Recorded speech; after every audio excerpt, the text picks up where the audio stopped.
आज के इस वीडियो के अंतर्गत हम बीएड सेकेंड ईयर के paper creating an inclusive school के अंतर्गत विशिष्ट शिक्षा या स्पेशल एजुकेशन के बारे में चर्चा करेंगे। विशिष्ट शिक्षा या स्पेशल एजुकेशन के बारे में बात करने से पहले हम देखते हैं कि विशिष्ट शब्द जो है इसका शाब्दिक अर्थ क्या है। विशिष्टता का शाब्दिक अर्थ है विशेष होने की अवस्था या भाव। विशिष्ट शिक्षा का या विशिष्टता का शाब्दिक अर्थ देखने के बाद अब हम देखेंगे कि विशिष्ट शिक्षा जो है वह किस प्रकार के बालकों को प्रदान की जाती है। तो विशिष्ट शिक्षा जो है वह विशिष्ट बालकों को दी जाती है। तो अब यहाँ पर सवाल ये उठता है कि विशिष्ट बालक कौन होते हैं। तो विशिष्ट बालक की अगर हम बात करें तो विशिष्ट बालक वह है जो उन बालकों से जो शारीरिक, मानसिक, संवेगात्मक एवं सामाजिक गुणों में सामान्य बालकों से भिन्न होते हैं, वे विशिष्ट बालक कहलाते हैं। विशिष्ट बालकों की श्रेणी में मानसिक मंदता, अधिगम अक्षमता, अल्प दृष्टि, अंधत्व, शारीरिक अक्षमता, श्रवण अक्षमता, प्रतिभावान और सृजनात्मक बच्चे आते हैं। तो विशिष्ट बालक का अर्थ देखने के बाद हम देखेंगे कि विशिष्ट शिक्षा की क्या अवधारणा होती है या विशिष्ट शिक्षा का क्या कंसेप्ट है। Concept of special education. सामान्यतः विशिष्ट शिक्षा विकलांग बालकों या डिसेबल बालकों को प्रदान की जाती है। इस प्रकार विशिष्ट शिक्षा, जैसा कि इसके नाम से स्पष्ट है, बालकों को किसी विशेष व्यवसाय अथवा कार्य के लिए तैयार करती है। जैसा कि हम सभी जानते हैं, आधुनिक युग विशिष्टीकरण का युग है। जब तक हम किसी विशेष कार्य को अन्य लोगों से अच्छा नहीं करेंगे, तब तक समाज में हमें अपना स्थान बना लेने में बड़ी कठिनाई अनुभव होगी। इसीलिए आजकल व्यावसायिक निर्देशन द्वारा प्रत्येक व्यक्ति को यह बतलाया जाता है कि उसमें किस व्यवसाय में जाने की क्षमताएं अन्य लोगों से अधिक है। अब यदि किसी व्यक्ति को व्यावसायिक निर्देशन के अनुरूप विशिष्ट शिक्षा दी जाए तो निश्चय ही वह व्यक्ति अपने जन्मजात गुणों का समुचित विकास कर सकता है। विशिष्ट शिक्षा जो है वह अधिक संकुचित होती है, जबकि सामान्य शिक्षा की अगर हम बात करें तो सामान्य शिक्षा विशिष्ट शिक्षा से अधिक उदार होती है। विशेष शिक्षा में व्यक्ति के सामान्य व्यक्तित्व अथवा चरित्र के विकास का इतना अधिक संबंध नहीं है। ये सब तो सामान्य शिक्षा का क्षेत्र है। विशेष शिक्षा के द्वारा व्यक्ति विशेष क्षेत्र में दक्षता प्राप्त करता है, जैसे चिकित्सा का क्षेत्र, विशेष प्रकार के कला कौशल का क्षेत्र, कृषि कार्य, इंजीनियरिंग का कार्य इत्यादि। विशेष शिक्षा की अगर हम बात करें तो विशेष शिक्षा जो है वह लंबे समय तक चलती है और उसके लिए ज़्यादातर अलग अलग विद्यालय होते हैं, जैसे कि medical college, engineering college, technical institute आदि।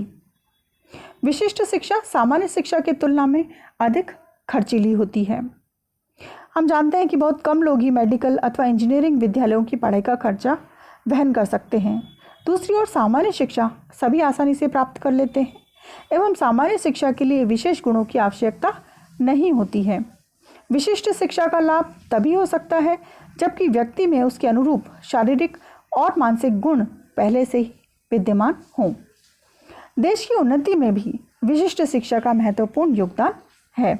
इसी से देश को प्राध्यापक, डॉक्टर, इंजीनियर, सैनिक, अफसर इत्यादि प्राप्त होते हैं, जो कि अपने अपने क्षेत्रों में समाज की सेवा करते हैं और देश को आगे बढ़ाते हैं।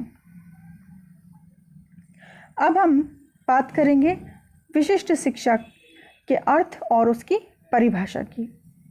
विशिष्ट शिक्षा का सामान्य अर्थ अगर हम देखें तो साधारण शब्दों में विशिष्ट शिक्षा से अभिप्राय उस शिक्षा से है जो विशिष्ट बालकों को दी जाती है। वह शिक्षा जो प्रतिभाशाली व पिछड़े बालकों को दी जाती है। विशिष्ट बालकों को सामान्य बालकों से अलग शैक्षिक मार्गदर्शन की आवश्यकता होती है। विशिष्ट बालक जो हैं वह एक दूसरे से भिन्न होते हैं इसलिए उनकी शैक्षणिक आवश्यकताएं भी एक दूसरे से अलग होती हैं। आइए अब देखते हैं हम विशिष्ट शिक्षा की परिभाषाएं। कुछ विद्वानों ने विशिष्ट शिक्षा को इस प्रकार से परिभाषित किया है। सबसे पहले हम देखते हैं सैमुअल ए किर्क के अनुसार, विशिष्ट बालक वह बालक है जो सामान्य बालकों से शारीरिक, सामाजिक व संवेगात्मक विशेषताओं से भिन्न होता है और उसके गुणों को अधिकतम सीमा तक विकसित करने के लिए विशेष कक्षा का प्रबंध करना पड़ता है।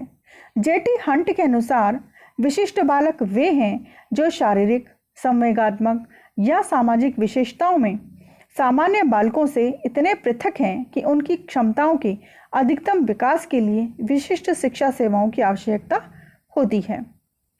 हलहन और कॉफमैन के अनुसार विशेष शिक्षा का अर्थ विशेष रूप से तैयार किए गए साधनों द्वारा विशिष्ट बच्चों को प्रशिक्षण देना है।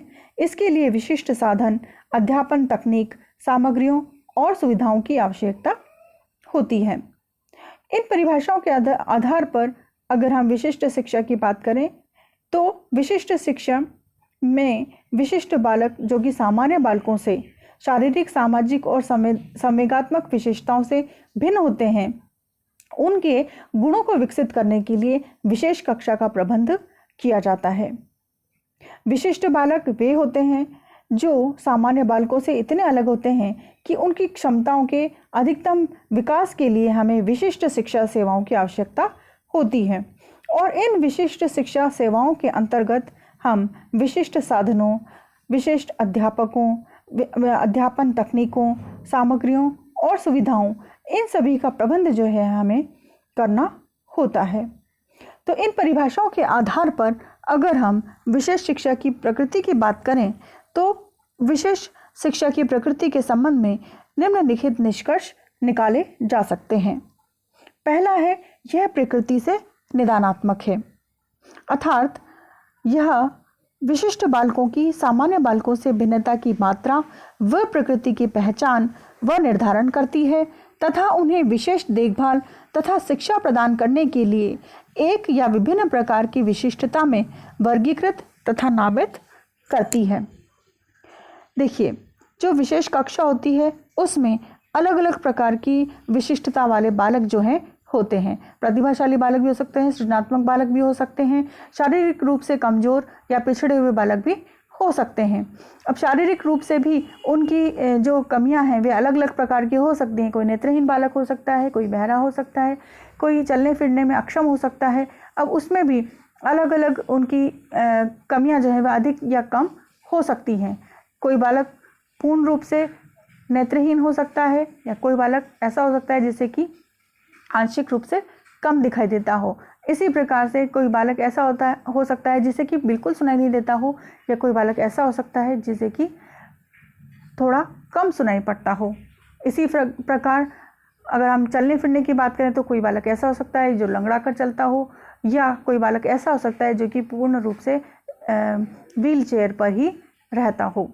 तो इस प्रकार के जो अलग अलग प्रकार के बालक हैं, इन सब की जो कमियां हैं या इनके जो भिन्नता है उसकी प्रकृति को पहचानना और उसके आधार पर उन्हें उनकी शिक्षा का प्रबंध करना विशिष्ट शिक्षा के अंतर्गत आता है। तो हम कह सकते हैं कि विशिष्ट शिक्षा जो है वह प्रकृति से निदानात्मक होती है।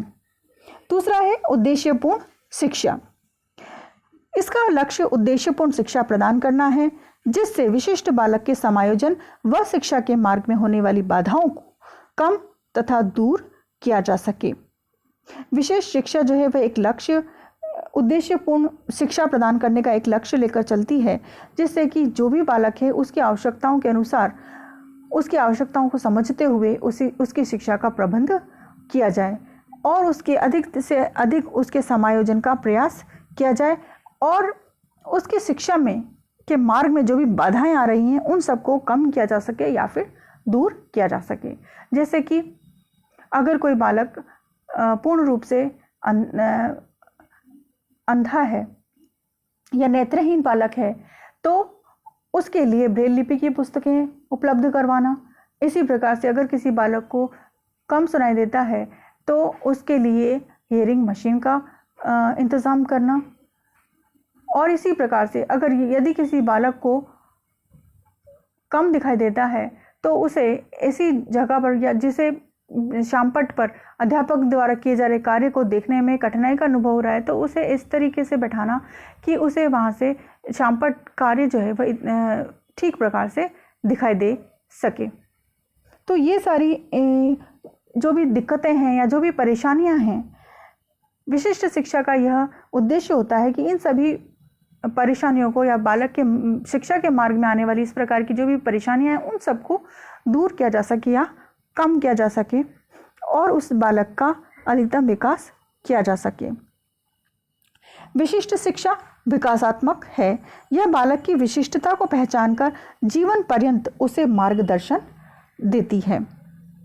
फिर है, इसकी प्रकृति विशेष एवं विशिष्ट है क्योंकि इसमें विशिष्ट विद्यार्थियों को सिखाने के लिए विशेष अध्यापक, विशेष शिक्षण विधियां, विशेष शिक्षण सामग्री तथा विशेष अधिगम वातावरण की आवश्यकता होती है। विशिष्ट शिक्षा के लिए इन सभी विशेष अध्यापकों, विशेष शिक्षण विधियों, विशेष शिक्षण सामग्री और विशेष अधिगम वातावरण, इन सभी की आवश्यकता होती है। तभी हम विशिष्ट शिक्षा का जो है वह प्रबंध कर सकते हैं। विशेष शिक्षा जो है वह अत्यधिक व्यक्तिगत होती है क्योंकि इसके द्वारा बालक विशेष की विशिष्टता या कमियों की उचित देखभाल की जाती है तथा उसकी क्षमताओं के अधिकतम विकास में सहायता दी जाती है।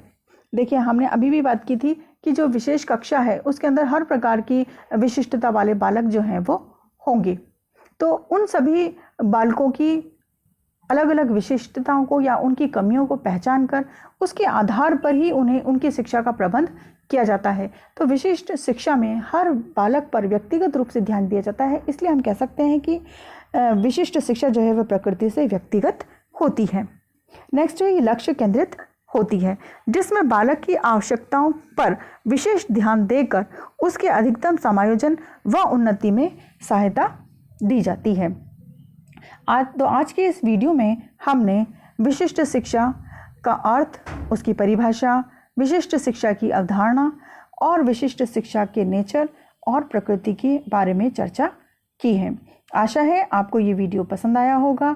अगर आपको ये वीडियो पसंद आया है तो इसे लाइक कीजिए, शेयर कीजिए, सब्सक्राइब कीजिए। धन्यवाद।